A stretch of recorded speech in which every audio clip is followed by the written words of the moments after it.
What's up, you guys? Welcome back to V.S.O.P Sports Radio, where we only drink the finest of cognac.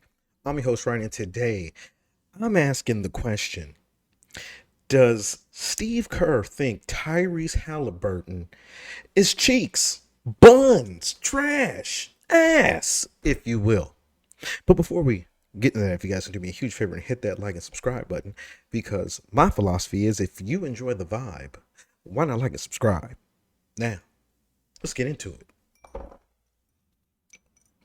Well, folks, the Olympics, the 2024 Paris Olympics has started, and Team USA is off to a start we expected them to get off to. Now, this team is comprised of superstars and all-stars all across the NBA. This team is considered one of the best Olympic teams put together. Now, in 1992, you had the Dream Team. In 2008, you had the Redeem Team. And I'm going to go ahead and call this the Supreme Team. The team is stacked, top to bottom. You got Bam, you got Booker, Curry, Davis, Durant, Anthony Edwards, Joel Embiid, Haliburton, Drew Holiday, LeBron, Tatum, Derek White. And of this roster, I would say the only player that's not, I guess there's two franchise players, are Drew Holiday and Derek White. But two players that were integral parts of the 2024 Boston Celtics championship run. These guys, we're talking defense, threes, they're great fits for this team. But if you look at everybody else, they're all franchise guys. Bam is a franchise guy. Booker, look, they're all franchise guys. Now, I bring all that up to say it appears that Steve Kerr I don't know if he doesn't like Haliburton or whatever the case may be, but he refuses to give Haliburton any type of run. Matter of fact, the first game of the Olympics, when they went up against Serbia, they defeated Serbia 110-84. The game really wasn't close at any point, if you ask me. But at no point did he put in Jason Tatum or Tyrese Haliburton. We're talking about two franchise guys. We're talking about a guy in Tatum who led his team to the championship, and another guy in Haliburton who led his team to the Eastern Conference Finals. No run. Now, of course, Steve Kerr took a lot of backlash and everything. He even said, I felt like an idiot not playing Tatum.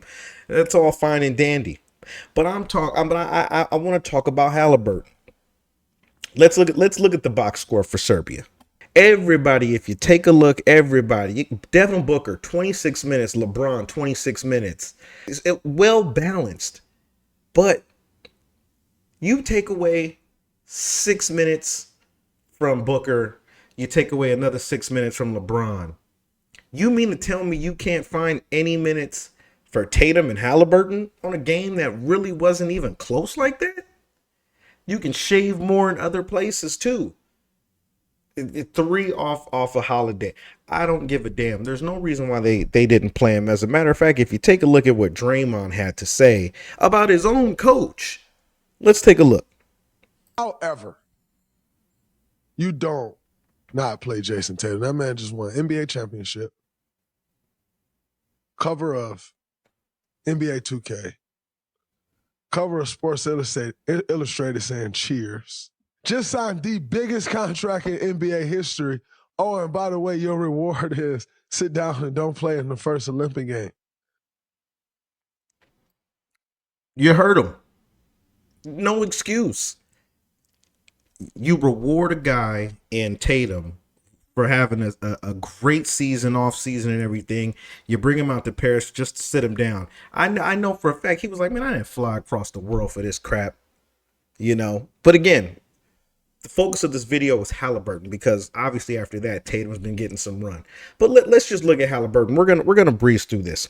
So they play Serbia, no minutes for Haliburton. The next game, South Sudan. Haliburton, look, everybody else pretty much 15 minutes and up. Haliburton gets 7 minutes. Everybody else had at least twice as much playing time. as Tyrese Haliburton. That's against South Sudan, and that was pretty much garbage time minutes. They played Puerto Rico, okay? A game that in the second half just really just went crazy. Let's look at this. Haliburton, and I remember watching this game. Haliburton only got in the fourth quarter when the game was pretty much, we're talking, it's almost like Haliburton is getting charity minutes. Like, hey, all right, throw him in, let's make him happy. Haliburton is not a scrub. And when I watched this game, it felt like that's who he was on this team. Like I said, fourth quarter, they're up by a bunch. They're like, all right, just go ahead and throw Haliburton in. Oh shit, we're having an earthquake. Earthquake. Sorry about that, guys. I had to vacate the studios. We legit just had an earthquake right in the middle of broadcasting. But anyway, to get back into what we were talking about. So today, Team USA takes on Brazil. Let's take a look at the box score. Let's see how many minutes Haliburton played.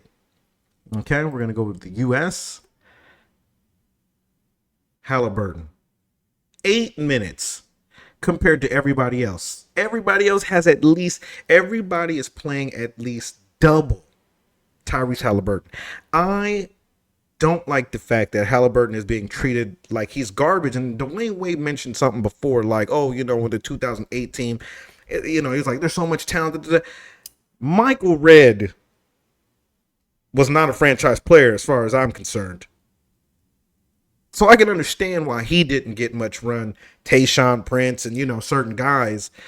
I would expect the Drew Holiday and Derek White to get those, 8-minute games. But Haliburton is a franchise guy. So I am truly convinced that Steve Kerr thinks Haliburton is buns, trash, you name it, and he should feel disrespected. And he's going to do what LeBron James did in 2004 when the Cavaliers went up against the Pistons, and he went off, I think, for like 47 to show Larry Brown. Is it Larry Brown? I can't remember the damn. You know what I'm talking about, the coach of the Pistons at the time. He showed him like, all right, I'm a roast your ass because you just had me on the bench. So anyway, you guys let me know what you guys think. Do you guys think Haliburton is being treated fairly, or do you guys feel like, hey, he should just be happy to be there?